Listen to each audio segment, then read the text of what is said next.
Manchester City enter the 2025-26 season in unfamiliar territory. Not as champions, not as the untouchable force they once were.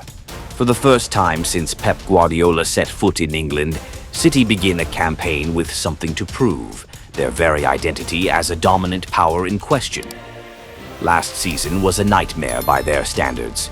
No silverware, an early Champions League exit, third place in the Premier League, and a crushing defeat to Crystal Palace in the FA Cup final. From a side that once rewrote footballing history, City suddenly looked alarmingly ordinary. A run of just one win in 13 games early on shattered the aura of inevitability around Pep's system. Yes, they still had stars. Haaland kept scoring, Foden still produced flashes of brilliance, but the cracks were glaring. Without Rodri, they lost control. Without De Bruyne, they lost creativity. Without both, the entire structure felt broken. Yet perhaps the most worrying issue wasn't tactical, it was emotional. After a season of failure, Pep admitted his players felt sad. In truth, they no longer seemed to burn with the hunger that once drove them. The FIFA Club World Cup in the US was supposed to be a reset. Instead, it became another blow. Despite cruising through the group stage, City crashed out in the knockouts to Al Hilal, a result that still feels shocking. They weren't ruthless. Pep rotated heavily, tested lineups, mixed superstars with newcomers, but the outcome only deepened the doubt. This City no longer strike fear as the unstoppable machine of old. Instead, they face questions about decline, about mentality, and about whether Pep can rebuild a lost identity after a season that shook them to the core. After a season lost in confusion, Manchester City wasted no time in hitting back. They dived into the transfer market with surgical precision. No flashy headline-grabbing deals, no wild spending sprees. Pep and his staff went straight to the cracks in the system and patched them with intent. The midfield was crying out for creativity and control after Kevin De Bruyne's departure and Kovacic's inconsistency. The left flank lacked a reliable rotation option. And when Phil Foden was locked down, City desperately needed another spark from deep. That's where Tijani Reinders, Ryan Ait-Nouri, and Ryan Cherki came in. 3 signings, all secured early, each one scratching exactly where City itched. Reinders, with his press resistance and line-breaking passes, offers relief or even cover for Rodri. Ait-Nouri frees Pep from leaning so heavily on Gvardiol, who's more of a central defender than a true left-sided outlet. And Cherki, still raw, still inconsistent, brings a kind of natural, instinctive creativity City have sorely missed since De Bruyne's farewell. Beyond that trio, only Marcus Bettinelli arrived as backup keeper, and Sverre Nupen, a young Scandinavian prospect for the long term. Pep Lijnders, once Jurgen Klopp's most trusted right-hand man at Liverpool, has taken everyone by surprise by accepting an offer to join Manchester City as Pep Guardiola's new assistant. His arrival promises to bring fresh energy and new ideas to the coaching staff at the Etihad. From there, the strategy shifted to trimming the fat. Kyle Walker moved on. De Bruyne closed the curtain on his Premier League chapter. Jack Grealish has left Manchester City for Everton on loan, leaving the number 10 shirt to Cherki. Perone was sold. Several youngsters were released. Pep doesn't want a bloated squad without direction. He wants it lean, sharp, and filled only with players who feel truly important.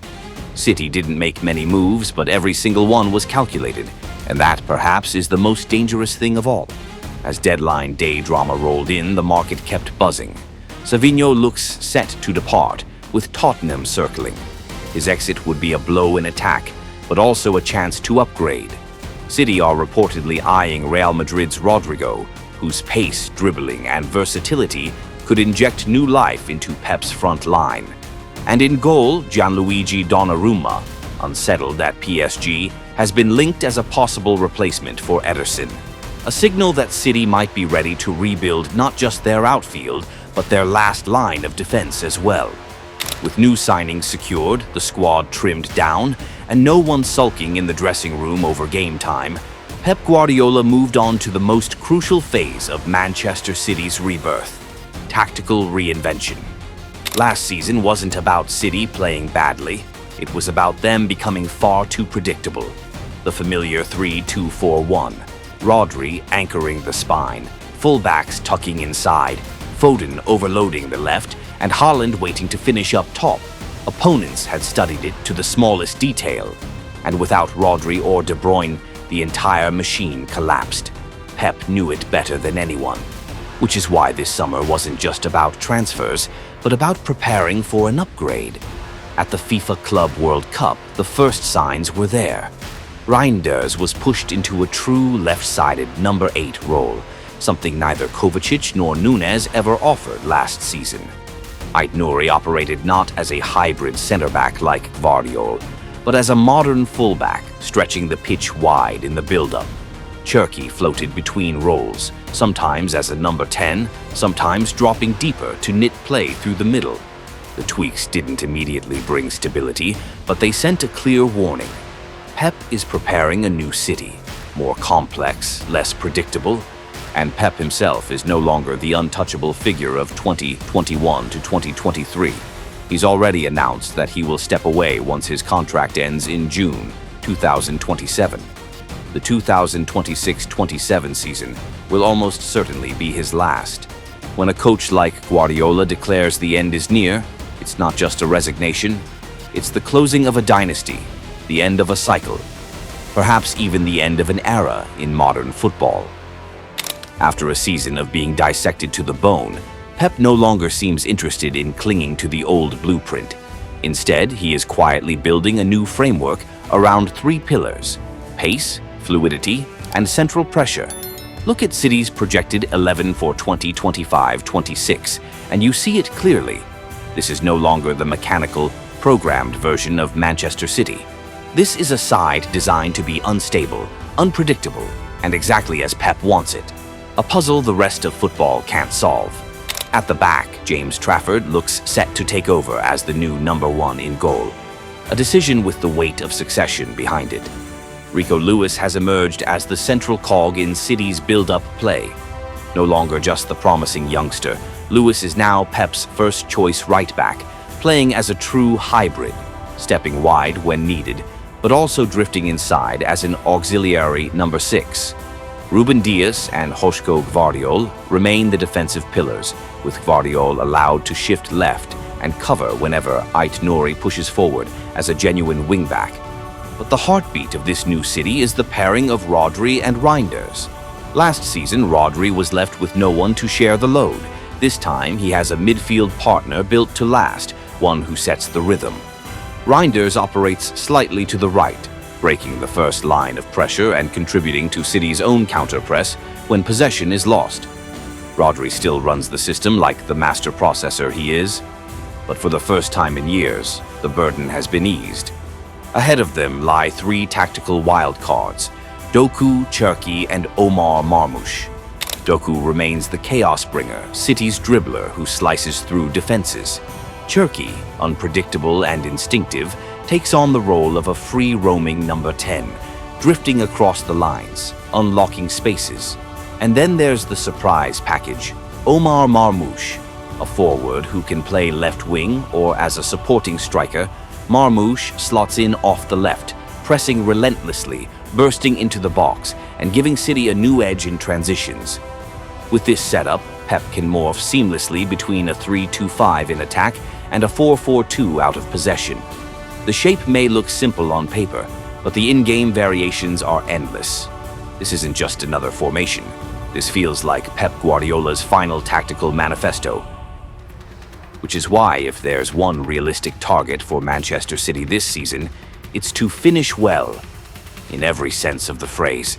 They don't need to win everything, but they must prove they are still City, still in control, still playing a brand of football that demands respect.